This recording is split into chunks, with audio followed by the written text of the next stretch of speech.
Okay, the 5 principles of language. The first one is that language influences the reality of your culture. Okay, let's unpack that. So think about that experiment that we just did where I gave you 5 words to describe objects and you had to describe your whole world and the only thing you could talk about was use those 5 words. Does that limit you? So think about this. If you don't have words in your language for a subject, can you think about it? Can you talk about it? Maybe you can possibly still think about it, but it makes it more difficult. It definitely makes it more difficult to talk about it if your language doesn't have any words for a subject. So also, different languages have different sayings, different words, different idioms, different unique characteristics embedded in them, and that affects the reality of the culture in that if those are the words you think about because those are the words you have to use, then that shapes the way that you think. That's called linguistic determinism. Linguistic determinism is language shapes the way we think. The language spoken by a person determines the way that they will interpret the world around them. So the flip side of that is if we develop language to discuss something, then it can be the first step in changing your world. So when we need to make big social change, one of the fastest ways to do it is to help make a new language for it. So we develop slang and new words all the time. So for example, if you're talking about gender, for example, gender differences and the inequality between men and women that exist in our culture, in American culture, women are constantly trying to think of new words to help explain phenomena that happens to them. And one that I've seen recently in social media and even on the news and TV is mansplaining. So the definition that people would give is when a man tries to explain something to a woman that she already knows, or that as a way to kind of have power over her, is to explain it to her. So that's mansplaining, and just the creation of that word indicates that the people who made it up feel like there's a need to explain some kind of phenomenon. Okay, so that's number 1. Language influences the reality of culture. Number 2 would be culture shapes our language. So the things that are important in any given culture we tend to create a lot of language around those things. For example, if you grew up in Arabic cultures, there are, let's see if I have this written down. Yeah, in classic Arabic, there are 6,000 words that refer to camel, some part of a camel, some type of a camel. So the fact that the camel is important in that culture means that the culture is shaping the language. Also, just anything that's important in a culture will have more language created about it. So if food is really important in a culture, then there'll be a lot more words about food. If religion is really important in a culture, there'll be a lot more words about religion. So this is a cycle. So culture's up here, language is down here. Culture affects language and language affects culture. So it works back and forth. Culture affects language and language affects culture. That idea is called the Sapir-Whorf hypothesis, and I'll write that down for you. Language shapes our culture and culture shapes our language. That's the whole idea.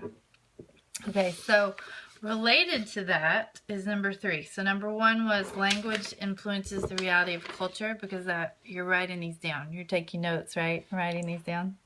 Number 2 is culture shapes our language. Number 3 is language is an open system and reflects what is important in a given culture. So we talked earlier about how language can change and develop and be different. Like it's a living thing. So if Arabic language has 6,000 words for camels, because camels are very important to them, what's important to Americans? Just most Americans have a car. Most adult Americans have a car. So just off the top of your head, can you think of 10 words about cars? Can you think of 20 or 100? There are probably thousands. Think about it. There's like slang, like that's my ride, or a hoopty, then there's descriptions like a hatchback and an SUV and a 4-wheel drive. And if you talk about trucks, you got a crew cab and a dually. If you're talking about, you got a lowrider, or you have there's so many words about cars. And then you have words like talking about just all the descriptions of the cars. There's the dash, there's tires, there's products that you use on cars. There's Armor All. There's the make and model, Volkswagen and Passat and Ferrari and Chevy and Ford and Camaro and DeLorean. There's just a million words about cars. Maybe not a million, but there are thousands of words about cars that Americans use regularly and understand, and because cars are a very important part of American culture. Okay, so that's number 3. Language is open system and reflects what's important in a given culture. And number 4, words are only symbols used to represent objects, ideas, concepts, experiences, and feelings. Okay, so they're only symbols, meaning we all got together and decided if you draw a line this way and make a C, and you draw another line this way and make an A, and then you make another line this way and then make a T, and you put it in that order, then it represents a cat, a feline, a family pet, right? So that's just something we made up. A cat is not related in any way to those 3 letters. If we never had that word again, cats would continue to exist. So language, any language, is just a set of symbols that we agreed on and gave meaning to. So if we give meaning to the symbols, this is an important part, getting on to the next one. If we give meaning to the symbols, number 5 is meaning is located in people, not words. So we have the meaning in us. Okay, so why is that an important distinction? Why even sit down and think about that?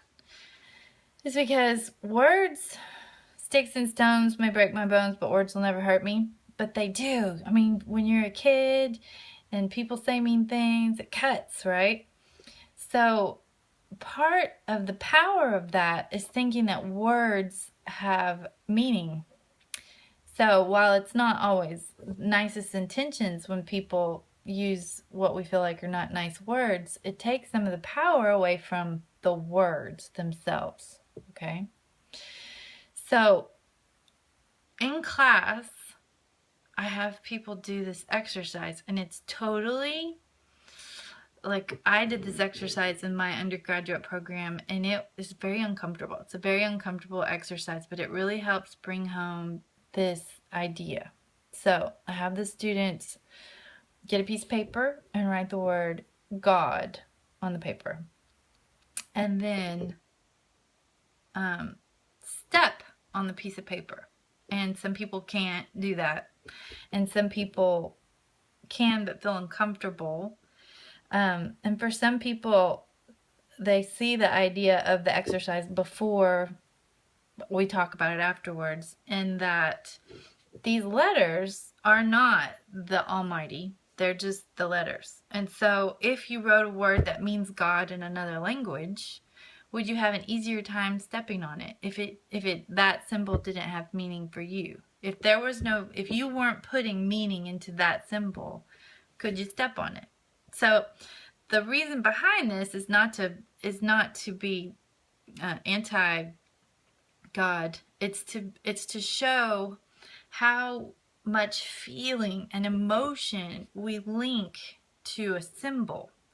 That's worth looking at, because when we get to a place where we're having those uncomfortable feelings because we're linking so much feeling and emotion to we're projecting it there, then that's a place where we can have conflict and misunderstandings.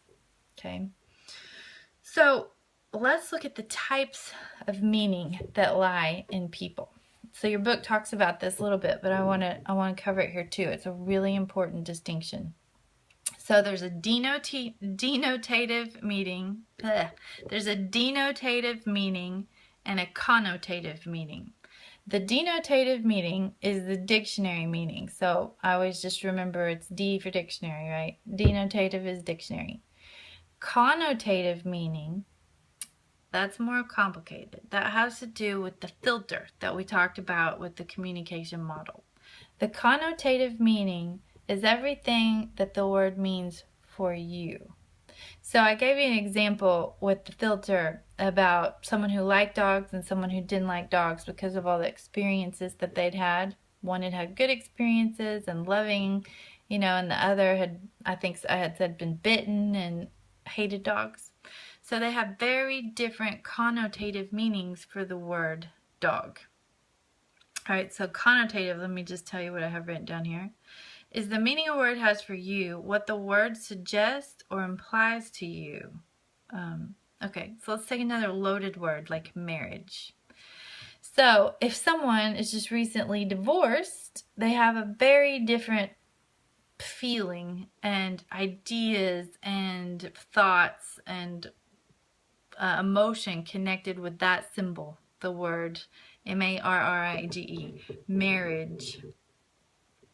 Then if someone is in love and engaged and planning a wedding, they have an extremely different connotative meaning for the word marriage. That word means something entirely different to them.